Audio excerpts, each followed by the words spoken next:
Assalamualaikum warahmatullahi wabarakatuh. Perkenalkan, nama saya Sarah Sari Ayu dengan NIM 2223290028. Di sini saya akan presentasikan UAS Psikologistik saya. Yang pertama yaitu kasus tindak ekspresif. Berdasarkan klasifikasi John Searle, pernyataan "maaf ya aku datang terlambat" itu termasuk tindak ujaran ekspresif. Tindak ekspresif ini berfungsi untuk mengekspresikan perasaan atau sikap penutur terhadap suatu keadaan. Dalam hal ini, permintaan maaf atas keterlambatan. Maksud ilustrasi dari penutur adalah mengungkapkan penyesalan atau permintaan maaf atas keterlambatan yang telah terjadi.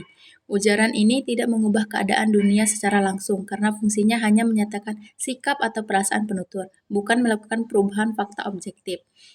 Kalimat permintaan maaf tidak mempengaruhi fakta bahwa penutur memang datang terlambat, hanya mengungkapkan perasaan terkait tindakan tersebut. Perbedaan antara tindak ekspresif dan tindak deklaratif adalah tindak ekspresif menyatakan sikap atau perasaan penutur.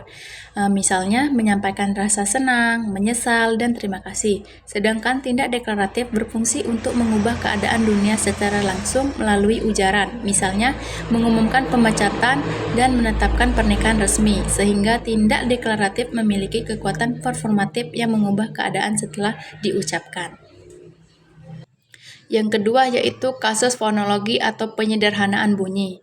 Proses fonologi yang terjadi dalam contoh anak tersebut yaitu Tata untuk kakak merupakan reduplikasi parsial. Mimi untuk minum juga reduplikasi. Topi menjadi Popi adalah contoh fronting, di mana bunyi T berubah menjadi P. Atau bisa juga preposisi bunyi menggantikan bunyi lain. Anak usia 2 tahun cenderung menyederhanakan bunyi karena sistem fonologi dan kemampuan artikulasi mereka masih berkembang sehingga mereka mengurangi kompleksitas kata untuk memudahkan pengucapan.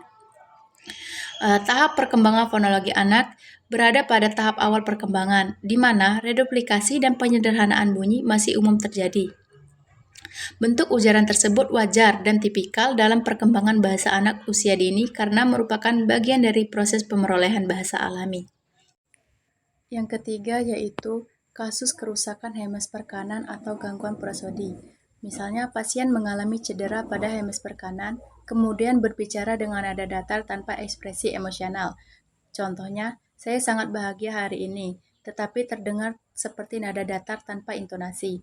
Gangguan yang dialami disebut aprosodia, yaitu gangguan dalam ekspresi prosodi emosional, sehingga ucapan terdengar datar tanpa intonasi yang sesuai dengan perasaan. Hemisfer kanan berperan penting dalam pemrosesan intonasi, ritme, dan ekspresi emosional dalam bahasa, sehingga kerusakannya mengganggu kemampuan mengatur prosodi emosional. Struktur, sintaksis, dan makna kalimat pasien biasanya tidak terganggu karena aspek-aspek tersebut lebih dikelola oleh hemisfer kiri. Emosi bahasa atau prosodi emosional dapat hilang sementara tata bahasa tetap baik karena kedua fungsi ini diolah di hemisfer yang berbeda, atau kanan untuk prosodi atau emosi, kiri untuk sintaksis dan makna. Dan yang keempat yaitu kasus gangguan bahasa atau afasia Broca. Misalnya, seorang pasien stroke berusia 55 tahun menunjukkan gejala saat diminta mendeskripsikan gambar. Contohnya, perempuan makan roti, dia minum air.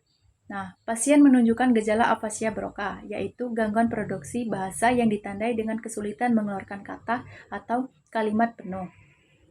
Proses kognitif yang terganggu meliputi perencanaan dan produksi ujaran yang terstruktur secara gramatikal. Bukti linguistiknya adalah penggunaan kata-kata terputus-putus, kesulitan menyusun kalimat yang koheren, dan penggunaan kata-kata seperti anu dan sebagai pengisi jeda tanpa kesulitan mencari kata. Dan yang terakhir yaitu kasus pemerolehan bahasa anak.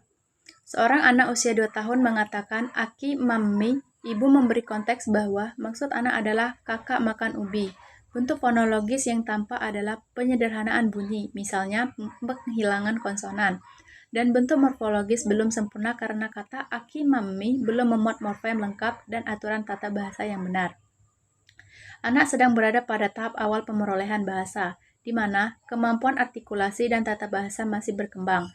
Anak melakukan penyederhanaan bunyi untuk mempermudah pengucapan sebagai bagian alami dari proses belajar berbicara.